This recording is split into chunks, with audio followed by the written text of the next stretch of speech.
Hi everyone, on to Chapter 3, The Husband.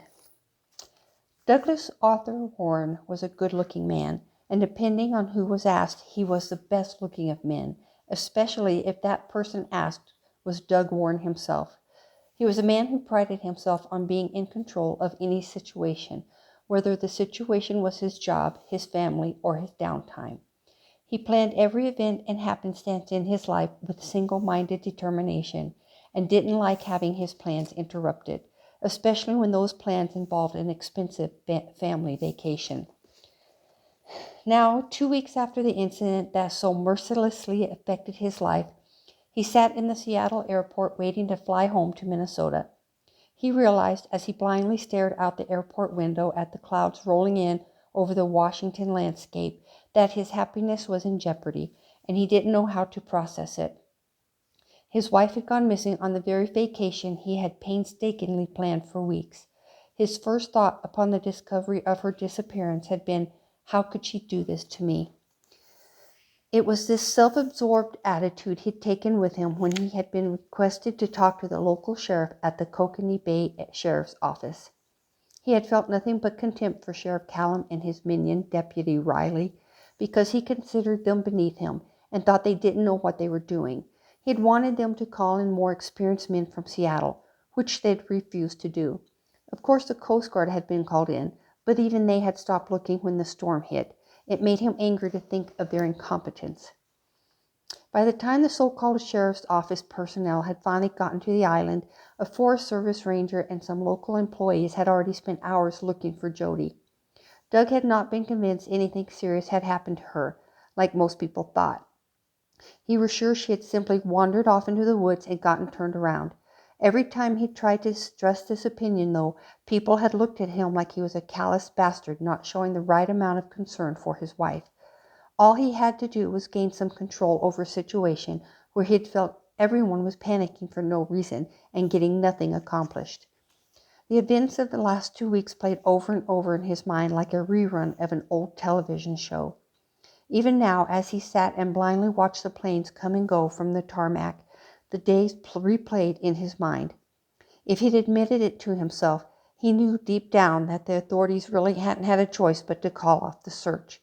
But that hadn't made it any better when he knew his life was going to be forever altered.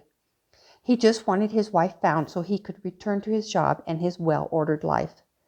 If he was also honest with himself, he knew that at first he was grateful the sheriff had been called in, somebody with authority who would rein in the chaos.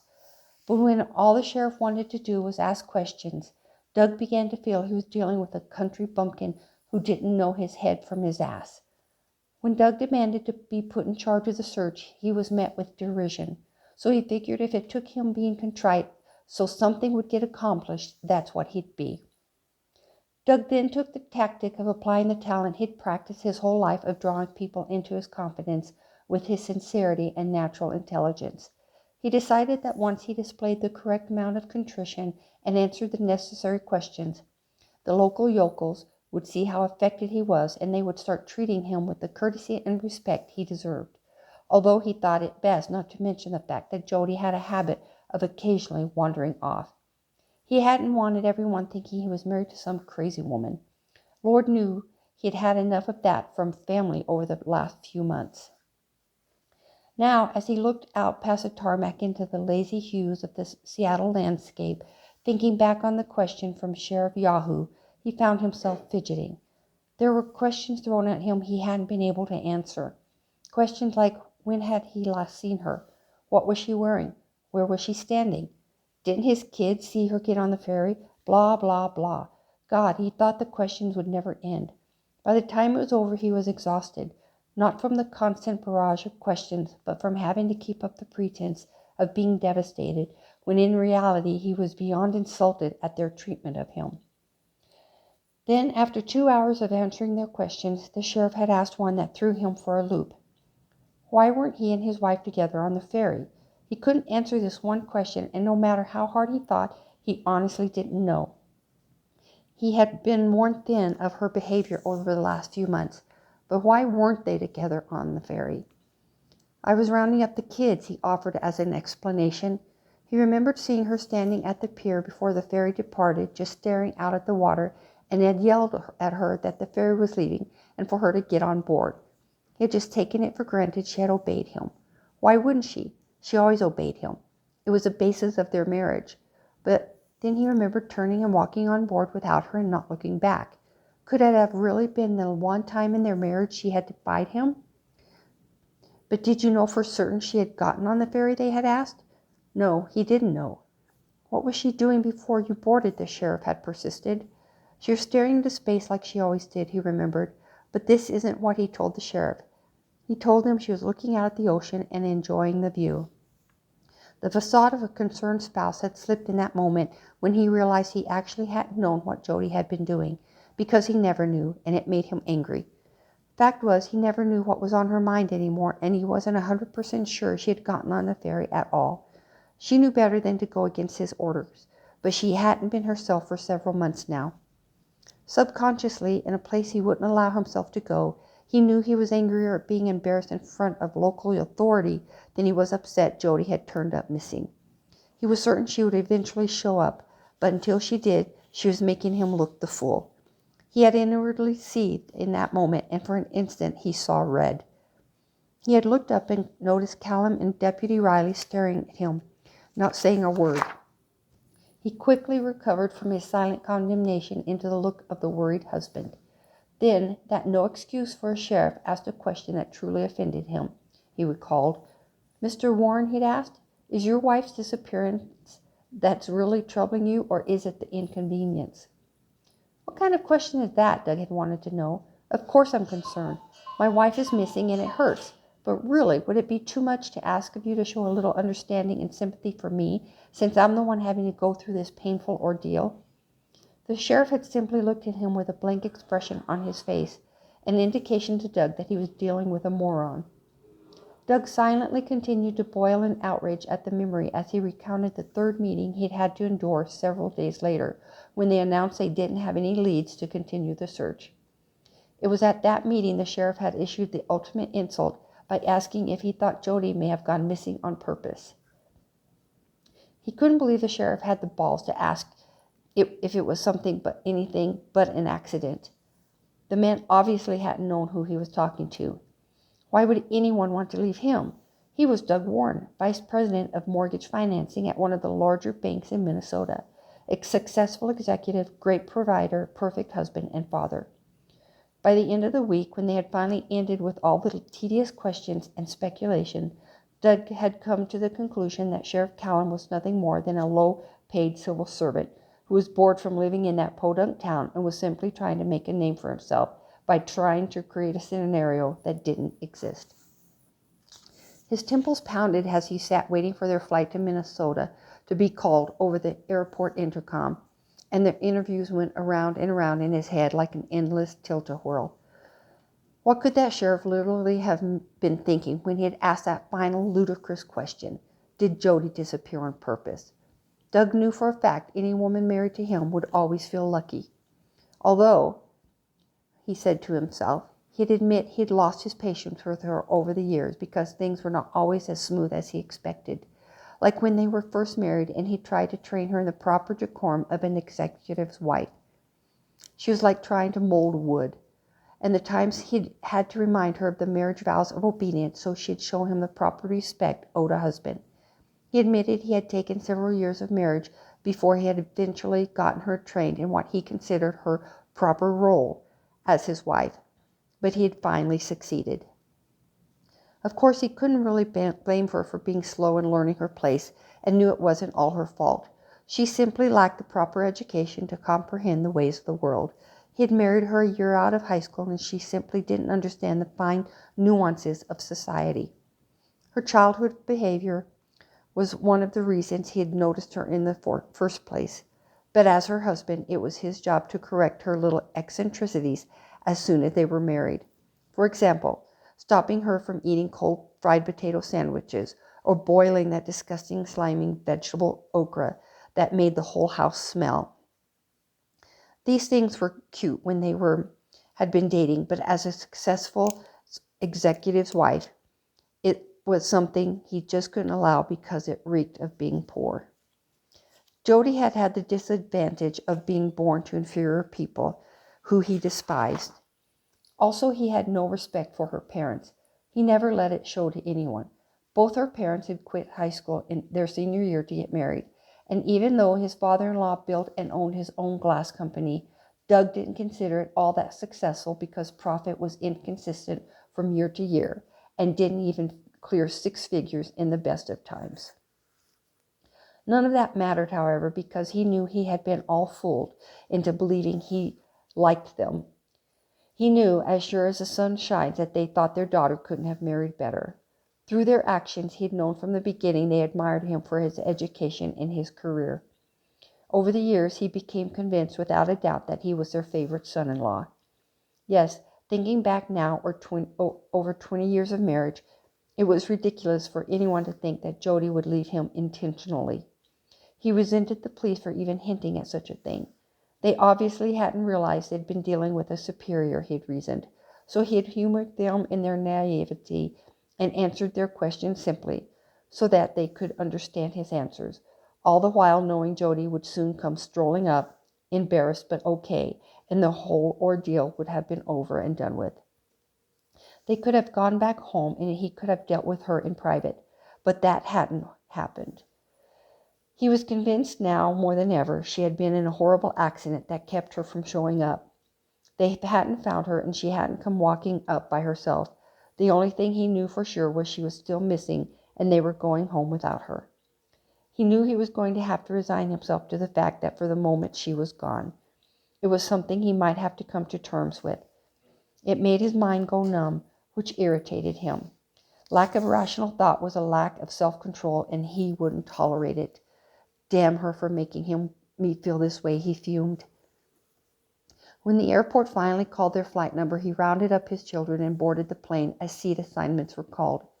Random thoughts were still crowding his mind and pushing for dominance, jumping from the past to the present to the future. His inner focus had been him moving on automatic pilot. It had been 2 days since he had to deal with that incompetent sheriff. It had forced him and his family to stay in that no-name town far longer than he could tolerate. Order. He needed order in his life. All the random calls from concerned family members who had been notified, accusations from law enforcement, questions he couldn't answer that his family insisted on asking were all taking their toll. It was too much. He had to get home before the disruptions to his inner schedule made him go mad. As they sat on the plane waiting for the other passengers to board, he found he was unable to fully concentrate on the next step he should take. Should he call his parents first when they landed? Should he talk to his boss and ask for a couple days off? How was he going to handle the daily drudgery of dealing with the kids? Maybe he should contact a lawyer. For what, he had no idea, but it sounded good in his mind. What did they do with missing persons cases when the person missing lived hundreds of miles from where they went missing anyway? All these unanswered questions made him feel like he was being buried alive, the metaphorical dirt smothering his thoughts and suffocating his reasoning. The constant jumping of his thoughts from one thing to the next was doing damage to his structure. Nothing was working properly as he jerked angrily at his seatbelt that refused to fasten. He could feel the blood veins in his head throbbing. It dawned on him suddenly, as if someone just opened the door to a very bright room, that it could take him months to get over Jody's disappearance. This realization made his head hurt more. Damn her all to hell for disrupting my life, he silently cursed her. The constant bumping of his elbow from the seat next to him, where his youngest daughter, Dayla, sat, finally caught his attention. He snapped at her when she stood up for the third time to get something out of the bag she had just stored in the overhead compartment. Dayla, what are you looking for? He grabbed her arm to get her attention. He thought his head was going to explode. I want to get my MP3 player so I can listen to music on the ride home, Dayla whimpered. You just got your book out. Settle for that and sit still, he ground out at her. But I want to listen to some music. Tears started forming in her eyes. God, when had she become such a whiner, he wondered. Well, you don't need it right now anyway, so just sit down and buckle up so they can get this damn plane in the air, he hissed at her as he roughly pulled her down by her forearm. Dela yelped in surprise as she half fell into the seat. He knew he had probably hurt her feelings by his rough behavior because he never treated his kids roughly and very, very rarely raised his voice, but his patience was at the breaking point. Her small outcry caught the attention of the elderly woman across the aisle, who raised an eyebrow at Doug, which irritated him more. He let Dela's arm go and turned his head to look out the window of the plane, past the seat where Jody was to have been seated. The empty seat had him catching his breath, which made his chest hurt. God, he needed a drink. Audra turned around in her seat in front of them and looked over the headrest. Dela, go ahead and buckle up, and I'll get it for you after the plane's in the air, she gently reassured her youngest sister. I want Mama, Dela whined. I know, sweetie, but Mom isn't here. Let's just try and make it home, and maybe things will be better. Audra's gentle whispering to Dela started penetrating the farthest reaches of Doug's occupied mind. Like the curtain slowly rising before a play, he realized his oldest child had taken it upon herself during the whole calamity to try to console her siblings. When he thought of how she had stepped up to care for them, he noticed the pain in his head wasn't quite so sharp. Her soft voice was like a welcome drug to his frazzled thoughts. Audra had been by his side the entire time and had run interference for him with his irritating in-laws. She had taken the chore of driving the almost 2-hour drive from Kokanee Bay back to Seattle so he could sleep, and was even now trying to prepare them for the flight home. She had remained in control and hadn't shed a tear, but had stayed calm and watched over them all while he had had to deal with the sheriff's department. She reminded him of him. An idea suddenly took hold in his mind like a greedy leech latching onto a blood feast. Wasn't Audra 19 now? Wasn't she old enough to handle the day-to-day child rearing of his younger kids until Jody was found so he could stay focused on his job? He had noticed over the past few days how she had made sure they had eaten and gotten to bed on time and answered their questions. If nothing else had proven she was up for the job of caring for them, the last few days certainly did. He knew she was enrolled for her first year of college and was supposed to be leaving home in a couple of weeks. But wasn't it her duty as his daughter to help him during this trying time? He knew she wouldn't mind staying home from school for a while. She could put off getting her degree for a few years, he decided. What was more important, after all, his career or her and being the breadwinner, or a silly degree in fashion design? He sat and dwelled on the idea of it all, thankful for the reprieve of not having to think about the endless questions he couldn't answer. The more he thought about it, the better he felt. Yes, he liked the idea more and more. Like a glorious anesthetic that eased a searing wound, he had come up with a solution. As he sat on the plane, cocooned in the hum of the metal shell, he began to feel his muscles relax, and it slowly dawned on him that this tragedy could work to his advantage. Somewhere in the inner realm of his mind, where guilt hid in the dark recesses of denial and empathy was smothered by his self-absorption, he had become aware of the attention this tragedy was gaining him. A flight attendant named Lucy had showed considerable kindness to him when he had boarded the plane and had upgraded his family to better seats at the front of the cabin and more leg room. Lucy had learned of his situation from a fellow flight attendant who had been told by a coworker who worked reservations. In addition to Lucy's kindness, the airline had graciously held seats for them on a last-minute flight when Sheriff Callum's receptionist had called and explained their situation. It also occurred to him that family and friends back home would be concerned for his well-being. He wouldn't have to deal with this mess by himself after all, he realized. He would have tons of help from his family, Jody's family, friends, and sympathy from his employees. At this thought, he let out a much-needed breath of inner peace, and for the first time in days, his mind started settling into its normal functioning mode of rational thought. He settled back into the seat and stretched out his legs, relaxing, not enough to keep from garnering sympathy from the flight crew, but enough to give his much-needed muscles a welcoming stretch. He put his head down and rested his forehead on the palm of his hand, while his elbow rested on the armrest. He needed time to think. The flight attendant who passed him thought he was trying not to cry. He could hear her sympathetic sigh and inwardly smiled. As the plane started gaining altitude, so did his spirits.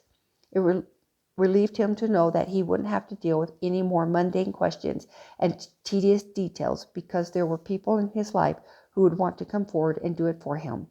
Audra, for one.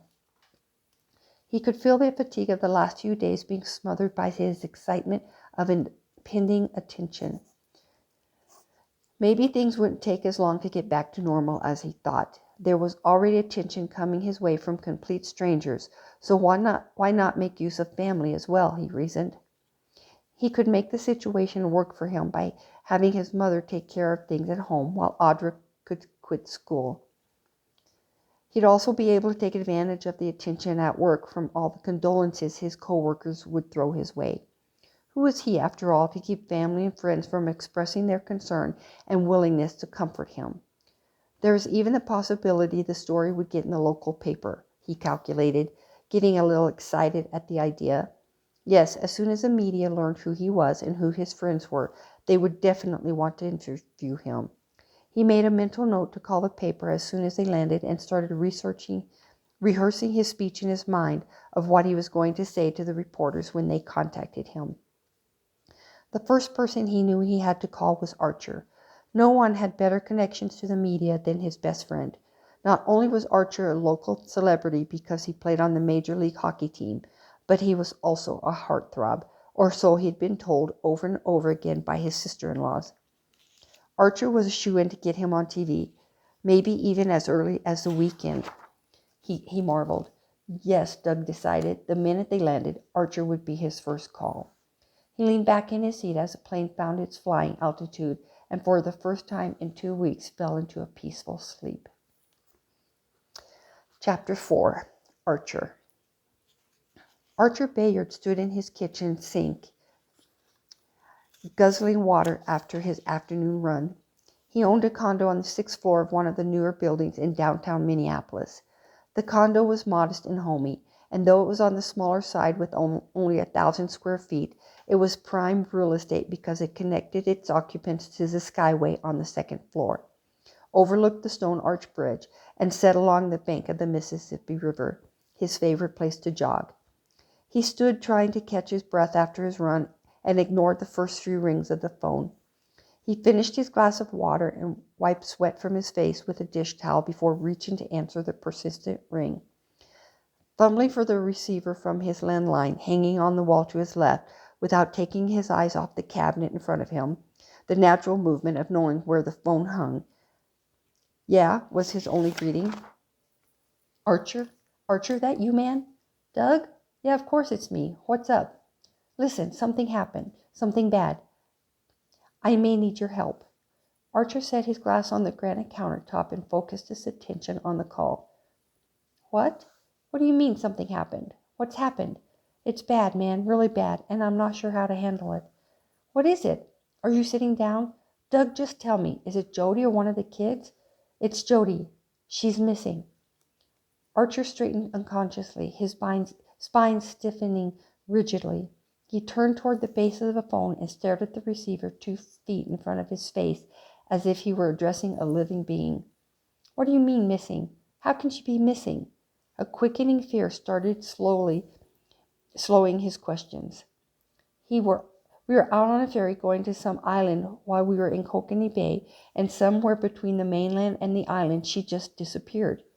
Disappeared? Wait, hold on a minute.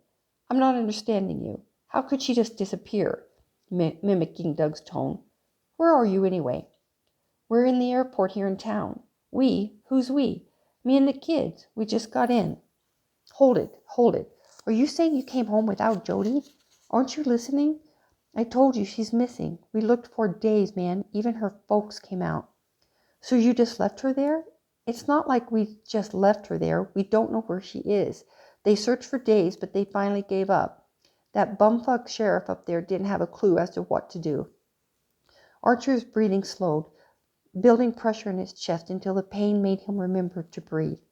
"We stayed as long as we could," Doug continued, but nothing was progressing. I mean, everything seemed to be going great, and then boom, just like that, she was gone. Archer's shoulders tensed.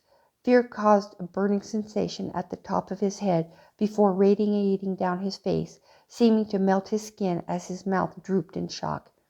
A slow panic clawed at his insides, making his back buckle at the waist, as if the fear had dissolved his core muscles. Leaning over like a man about to expunge the contents of his stomach, he held himself up with his free hand on one knee. He held the phone to his ear and could hear Doug on the other end, but couldn't seem to comprehend the words as his friend went on describing the nightmare. Then they had the audacity to suggest she may have done this on purpose. Can you believe that? The air was leaving Archer's throat so fast his face began to tingle. Still he listened, the phone attached to his ear like a growth. But what is even more unbelievable is that Sheriff Taylor wannabe out there acted like I knew something I wasn't telling them. Like I'd had something to do with her going missing. The heaviness of the news bore down on Archer's muscles, much like Atlas holding the weight of the world. Unyielding, Doug continued, unaware of the effect the news was having on Archer. Anyway, I was thinking maybe you can help me with the press. I'm thinking that if I can make a public announcement on TV or something, maybe I can keep them from dropping the case in Washington. What do you think? Silence. Archer, are you still there? Archer raised his head from his bent position enough to see the wall in front of him and replied with what he hoped sounded rational. Yeah, I'm still here. Whatever you think. I'll do what I can, you know that. Okay, thanks. Listen, I gotta go. The bags are coming down the carousel. I'll call you tomorrow. With that, Doug hung up, leaving Archer staring into space until the incessant beep, beep, beep of the phone in his ear made him realize he was holding a deadline. He reached up without standing straight and replaced the phone on its cradle. The call had lasted 20 minutes, and in that time, Archer's insides had been ripped out by his best friend. His chest tight, his breathing became quick, rapid bursts, and he was having trouble drawing in a solid breath of air. Momentarily, he stood and leaned against the counter. Then slowly, like a rock dropped into mud sinking into a dark void, he slid down the counter, unaware of the bruises being carved into his back from the cabinet handles. He slumped on the floor, his eyes fixated in space, and began to murmur over and over like a mantra. I'm sorry. Oh God, I didn't mean it. I'm so sorry. With his back against the kitchen cabinet, he pulled his knees up to his chest, crossed his arms on top of his knees, laid his forehead on his arms, and wept. Okay, end of chapter 3 and 4. See you later.